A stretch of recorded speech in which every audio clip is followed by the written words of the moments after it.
Get your finances straight. What do I mean by get your finances straight, people? I'm talking about the very first thing you should be doing is fixing your goddamn credits. The thing about fixing your credit is that it makes you feel safe and secure, and it sure as hell gives you better benefits and opportunities with lower interest rates. You want the banks to trust you. Once they trust you, they'll throw their money at you for any opportunity that you're looking for, whether it's buying a home or a car, and you want to leverage that debt. So utilize and take advantage of having a high credit score with low interest rates so that you don't have to pay more in the long term. All right, people, number 2, which I think is one of the most important, is to stop spending money on useless. I'm talking about designer clothing. I'm talking about depreciating assets. I'm talking about just bullshit in general, man. Whether it's to impress people that you don't know or don't care about, or you're trying to keep up with the Joneses, it's just not worth it. And if you're buying stuff to impress people that they're only there because, they're only your friends because you have nice things, those are not the friends you want to hang out with, man. All right, guys, number 3 is, I don't know if you've read the book, The Richest Man in Babylon, but literally the entire book is just telling you to save your money. Pay yourself first. Invest in yourself. I get 2 paychecks in the month. I get on the 15th and I get on the 30th.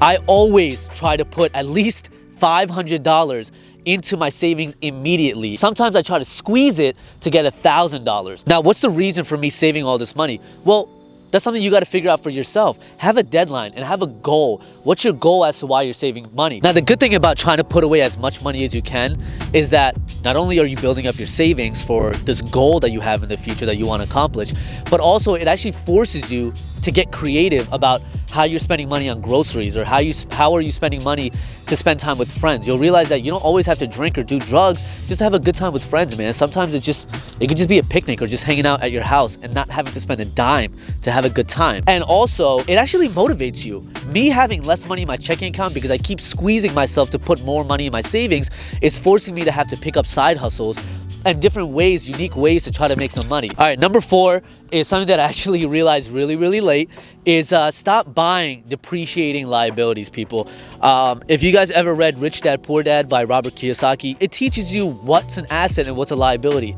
A house is not an asset unless you're making money from it, right? If you're just living in your house and you're making payments on it and it's depreciating over time, that's a liability. So try to buy things that are appreciating, that are putting money in your pocket, and that's an investment. And one of my biggest mistakes that I've learned later on is leasing my Honda Accord. I love my Honda. It's amazing. It's cheap on gas, and it takes me from point A to point B. But the problem is that the more I drive it, the less valuable it becomes. It depreciates.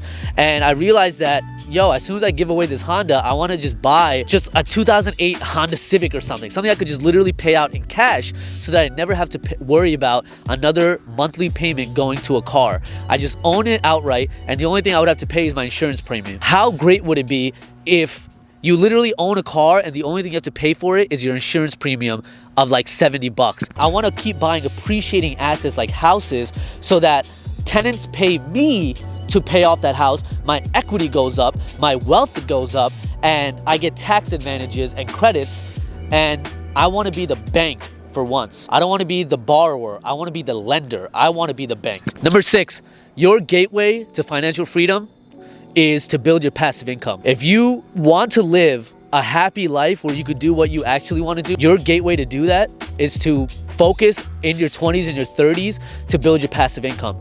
Buy a bunch of appreciating assets that pay you money over time, literally while you sleep. Tenants paying you every single month for owning all of these houses and apartment complexes, etc., etc. And that's your gateway to get out of the rat race. As soon as your monthly passive income exceeds your expenses, you have officially gotten out of the rat race. What that means is you've officially are at the stage in your life where you could actually do stuff that you want to do. Whatever passion you had, whatever hobby you had, now you can finally do that because you have money coming in. You never have to work a 9-to-5 dead-end job. Number 7, that reminds me, find something that you're passionate about, man. I want you to be able to live a life where you're actually happy, man. You want to live a life where you're working a career that doesn't feel like work. What would you do if you already had all the money in the world? What is that one thing that would truly make you happy and that you don't feel like shit having to wake up in the morning at 6 a.m. to do, because you would gladly wake up at 6 a.m. to work this job or career or hobby or passion, whatever it may be? What is that? Try to find it and start working on it now so that you'll thank yourself in the future. You'll never have to work a day in your life in the future. Yeah, holy shit, we should probably walk back. Our car's all the way over there.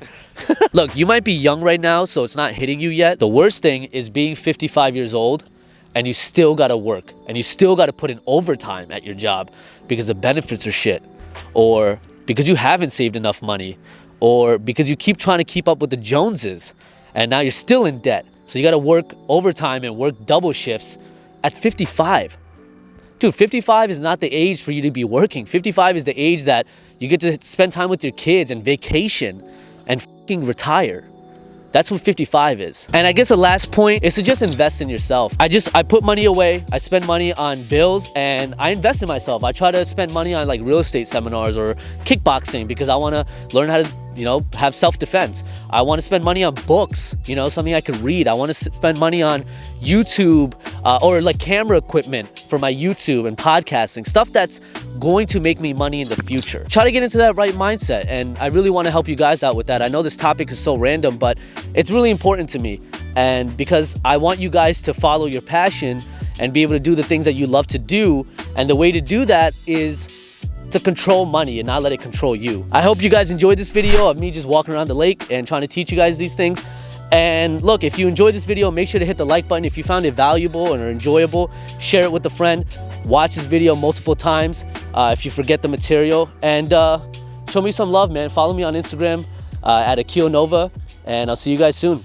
Peace.